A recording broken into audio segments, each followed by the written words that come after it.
Welcome back to The Breakdown with me, NLW.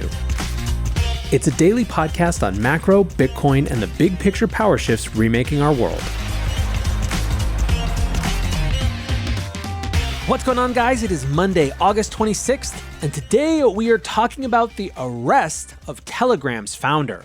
Before we get into that, however, if you are enjoying The Breakdown, please go subscribe to it, give it a rating, give it a review, or if you want to dive deeper into the conversation, come join us on the Breakers Discord. You can find a link in the show notes or go to bit.ly/breakdownpod. All right, friends, big news over the weekend. I'm sure you are not hearing about this for the first time, but today we are going to look into this story and specifically try to understand all the different explanations, all the different takes, and try to see what it says for the state of play when it comes to speech, social media, and more. On Saturday evening, Telegram CEO Pavel Durov was detained by French police at an airport outside of Paris. He was arrested on the tarmac after stepping off his private plane. At this stage, Durov is still being questioned and has not yet been charged, so we don't know exactly what the allegations are. The AFP reports that an arrest warrant was issued by France's OFMIN, the office tasked with preventing violence against children. The report claims the investigation relates to a wide range of alleged offenses, including fraud, drug trafficking, cyberbullying, organized crime, and promotion of terrorism. Later reporting attributed the arrest to the National Anti-Fraud Office. An investigator said that Durov, quote, allowed countless offenses and crimes to be committed for which he does nothing to moderate or cooperate. Either way, most assume the French authorities will attempt to make the Telegram CEO personally responsible for the illicit activities enabled by the Telegram platform. Telegram itself said, Durov has nothing to hide and travels frequently in Europe. Telegram abides by EU laws, including the Digital Services Act. Its moderation is within industry standards.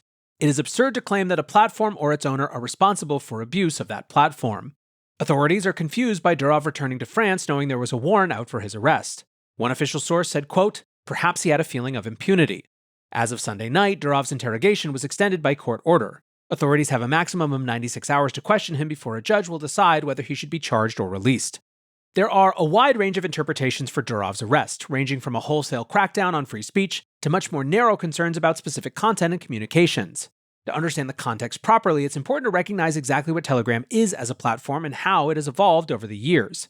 The platform was launched in 2013 and functions similar to WhatsApp, offering direct messaging, group chats, and file sharing. Initially popular in Russia and the former Soviet Union, its popularity has exploded globally in recent years. For those of you in crypto, you will no doubt be familiar with it as it's one of the, if not the primary source for private conversations in the sector. The platform now boasts almost 1 billion monthly active users across the globe, with its largest user base in India. Telegram was promoted as more secure and private than other messaging apps. It's true to an extent, but perhaps misleading in the way most people use the platform. End-to-end encryption is offered in direct messaging, but not as the default setting. Group chats and other features do not offer encryption at all.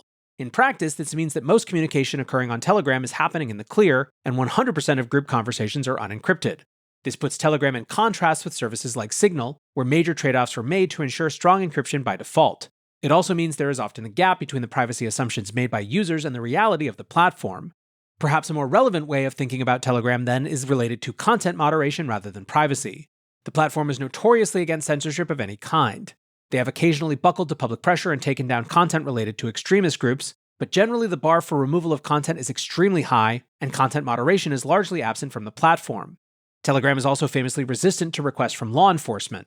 While most content is stored unencrypted on Telegram servers, the platform has an extremely high bar for releasing user data.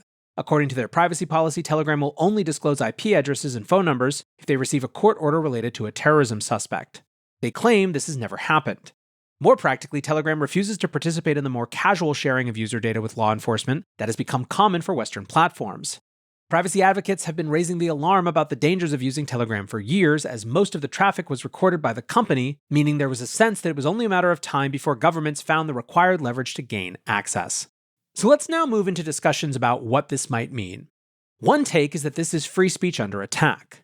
Edward Snowden tweeted, "The arrest of Durov is an assault on the basic human rights of speech and association. I am surprised and deeply saddened that Macron has descended to the level of taking hostages as a means for gaining access to private communications. It lowers not only France, but the world." Similar views were expressed by Balaji Srinivasan and a wide cross-section of crypto thought leaders. The concern is not just that internet-based free speech is under attack, but specifically that Western democracies can no longer be counted on to champion free speech. This sentiment has been building for several years and hit a crescendo recently regarding Elon Musk and X. Earlier this month, the UK Police Commissioner threatened to extradite Musk over posts related to racial tensions and rioting. In the same week, a European Commission official wrote to Musk to remind him of his responsibilities to censor disinformation during the Trump conversation. Tucker Carlson, who recently hosted Durov's first interview in almost a decade, framed this as being explicitly about Western censorship. He tweeted, "Pavel Durov left Russia when the government tried to control his social media company Telegram. But in the end, it wasn't Putin who arrested him for allowing the public to exercise free speech. It was a Western country, a Biden administration ally, and enthusiastic NATO member that locked him away. Pavel Durov sits in a French jail tonight, a living warning to any platform owner who refuses to censor the truth at the behest of governments and intel agencies." Part of the tension on display is that in many cases, Europeans and Americans have different views on what free speech means. For Americans, free speech is viewed as being inherently about the protection of individuals from the government. The widespread view is that the government should have no ability to limit speech that is merely objectionable.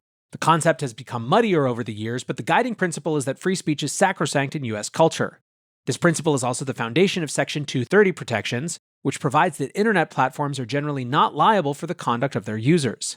The EU doesn't have similar legal protections for internet platforms and has a very different social concept of free speech in general. Free speech is still regarded as a fundamental human right, but the bar for government intervention is much lower. As one example, the European Union required the criminalization of hate speech in 2008, a concept that has been consistently rejected by the US Supreme Court. Florian Glatz, the head of policy at the European Crypto Initiative, explained it like this. In the EU, freedom to speak, act, whatever, comes with responsibilities. If you're running a public comms platform, then you're creating an opportunity for people to use it for crimes. Your responsibility is now to do the best you can up until some threshold such that crimes don't happen on your platform. If this really is all about the gulf between US and European views on free speech, many wonder if the internet could change that dynamic. Sriram Krishnam, a general partner at A16Z, tweeted, "Between Pavel's arrest, the free speech debate last month, and AI regulation and safety issues between the US and EU, we are entering a very different era for international tech policy." Haraldur Thorleifsson, an Icelandic tech mogul, commented, "Laws in each country are different. With globalization, especially in tech, it's actually surprising more CEOs don't get arrested when they travel." There's also a sense that the crypto industry has dropped the ball on decentralized social media and might have missed its window to protect free expression on the internet. Glatz again commented, "Can we talk about the market failure that has led to absolutely no one funding teams that could have built us a Web3 native alternative to Telegram and Discord?" Then again, a key thing to understand about this issue is that unregulated speech on the internet is not as popular outside of our industry. Guy Verhofstadt, the president of European Movement International, tweeted, "Telegram sits at the center of global cybercrime. Free speech is not without responsibilities." Hello, friends. Before we get back to the rest of the show, I want to implore you to join me at Permissionless. Permissionless is the conference for crypto natives by crypto natives, and the reason it's so important this year is that despite regulators' best attempts to push industry founders, devs, and executives out of the US, the United States remains the beating heart of crypto.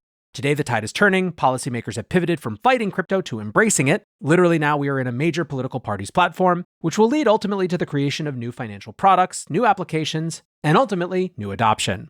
Permissionless is the conference for those using and building on-chain products. It's home to the power users, the devs, and the builders. And perhaps more importantly, I will be there. The location is Salt Lake City. The dates are October 9th to the 11th, and tickets are just $499. If you want to get 10% off, use code BREAKDOWN10. Go to the Blockworks website, blockworks.co. There will be links to register for the conference, and again, you can use code BREAKDOWN10 to get 10% off. Let's talk about a couple other takes, though. One other important piece of context is how Durov himself fits into the story of Russia over the past decade. Durov is often thought of as the Russian Mark Zuckerberg. His first major platform was launched in 2006. Known as VK, the Facebook clone is the 30th most visited website in the world. In 2014, surrounding the annexation of Crimea, Durov was dismissed as CEO. He claimed the platform had essentially been seized by Putin allies after Durov refused to identify Ukrainian protesters. At the time, Durov said, "To give the personal details of Ukrainians to the Russian authorities would not only be against the law, but also a betrayal of those millions of people in Ukraine who trusted us. The freedom to disseminate information is an inalienable right of a post-industrial society." Durov then left Russia to start Telegram, stating, "Unfortunately, the country is incompatible with internet business at the moment." He test drove cities including London, Berlin, Singapore, and San Francisco before settling in Dubai, which he praised for its neutrality. In 2021, Durov obtained citizenship in both the UAE and France. Relations with the Kremlin remained frosty as the platform rose to prominence in Russia and former Soviet states. In 2018, Telegram refused to hand over encryption keys to the Russian Secret Service. A court order was issued to block access in Russia, and enforcement of the ban involved blocking over 19 million IP addresses, many of them associated with major Western cloud platforms that route Telegram data. This caused a huge amount of collateral damage, bringing down the MasterCard network and a number of other critical internet services. Although Russian citizens evaded the ban using VPNs, it remained in place until 2020, when Telegram assisted with investigations into extremist groups. Following the 2021 invasion of Ukraine, Telegram played a key role as a communications and propaganda platform. Both the Russian and Ukrainian governments used the platform to spread news and misinformation. A recent survey found that 69% of Russians use Telegram as their main source of news. Similar is true for Ukrainian nationals, with a government official recently calling the platform the largest resource of information in Ukraine. The platform is even sometimes used for military communications. This is especially common for the Russian paramilitary organization, the Wagner Group. On hearing of Durov's arrest, former Russian President Dmitry Medvedev wrote, "Once quite a long time ago, I asked Durov why he did not want to cooperate with law enforcement agencies on serious crimes. This is my principled position," he said. "Then there will be serious problems in any country," I told him. He decided that his biggest problems were in Russia and he left, and then also received citizenship and residence permits in other countries. He wanted to be a brilliant man of the world who lives well without a homeland. He miscalculated. For all our common enemies now, he is Russian, and therefore unpredictable and dangerous, of a different blood. Definitely not Musk or Zuckerberg, who, by the way, actively cooperates with the FBI. Durov needs to finally understand that one does not choose one's fatherland, just like one does not choose one's times." So, given all that, is it possible that rather than being about the suppression of free speech, Durov's arrest could be a geopolitical chess move? When he landed in France, he was returning from meetings with the government of Azerbaijan in the capital of Baku. Unofficially, Durov was rumored to be seeking a meeting with Russian leader Vladimir Putin, who was also on the ground in the city.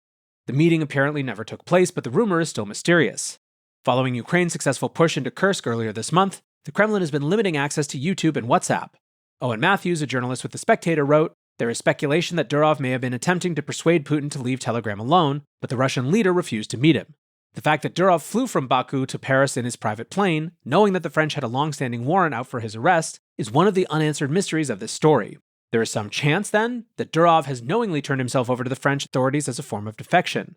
While Durov has maintained he is independent and neutral to both Russia and the West, there is speculation that cooperation with Moscow has increased since the invasion of Ukraine. In February 2023, Wired reported on a widespread crackdown on Russian dissidents. During raids on their homes, the dissidents claimed that SFB officials read their Telegram messages back to them with the implication that they had real-time access. Telegram claimed that the platform was secure and that they were not collaborating, instead suggesting that the FSB had hacked the dissidents' phones. So, if this really is a high-stakes defection, might we see a deal struck that grants Western officials access to the information they're looking for? In other words, not drug dealers and terrorists, but communications for the Russian army. All servicemen and administrative staff have already been warned to stop using the platform. Pro-war Russian channels are also gripped by panic. A war blogger, Alexei Sukhonkin, wrote, "Telegram is currently the basis of our military communications. From now on, everything is in jeopardy." Another, named Roman Alekhin, added, "As soon as Durov hands over the keys to Telegram, and it's only a matter of time, and in the absence of effective communications tools, our army will become even more vulnerable." Rybar, a channel with ties to the Russian Ministry of Defense, wrote, "The French police have arrested the head of the primary means of information exchange within the Russian armed forces. They're taking away our only more or less normal means of communication." Now, it might seem crazy to think that the Russian war effort is being coordinated on Telegram, from top state officials right down to battle line communications, but signs seem to point to that having more than a kernel of truth. Garry Kasparov, chess grandmaster and Russian defector, tweeted, "There is much to learn about Durov's arrest, but my first thought is not dependent on supposition or motivations. As admitted by Kremlin propagandists, Telegram is widely used by the Russian bureaucracy and military, so it has been used for acts of war and war crimes in Ukraine. This is war, and attempts to protect a genocidal invasion behind free speech is a disgrace to the term. There will be due process, unlike in Russia. That so many pro-Kremlin forces instantly rallied against his arrest is also telling. Durov's personal loyalties or positions are secondary for now. What we know for certain is that there are sanctions against Russia, against materially enabling its unprovoked war on Ukraine. Rushing to his defense is misguided at best." Still, with all of these takes running hot, it is very easy to ignore the simplest possible explanation.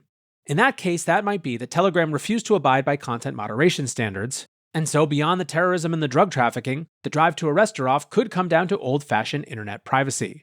Back in March, a Spanish judge ordered the shutdown of Telegram after they were found to have hosted the illegal broadcast of a soccer match. This problem has become endemic for French soccer as well. Reports claim that 200,000 tuned into an illegal Telegram stream last week to watch Paris Saint-Germain. Passes to watch football legally have risen to €45 per month, an amount that is driving many to pirate the matches.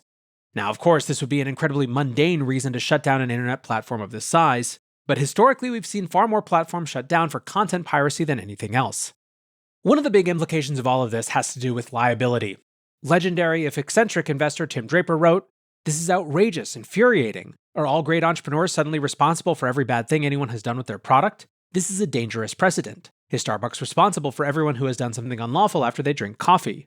Is Apple responsible for every indiscretion anyone has had with an iPhone? France, release this man." Now, whatever you think about the answer to this particular question, I can guarantee you that it is going to take on increased significance in the age of AI. This is a central point of debate when it comes to AI regulation, given how concerned people are about the types of extreme uses that generative AI could enable. It's what makes this conversation even more important now than it ever has been in the past. At this stage, we wait for an actual explanation. And I think what that explanation says will have a huge impact on exactly what the implications are for the broader world. I will, of course, keep close to this as the story evolves, and we'll bring you an update as soon as we have it. For now, though, that is going to do it for today's breakdown. Appreciate you listening as always, and until next time, be safe and take care of each other. Peace.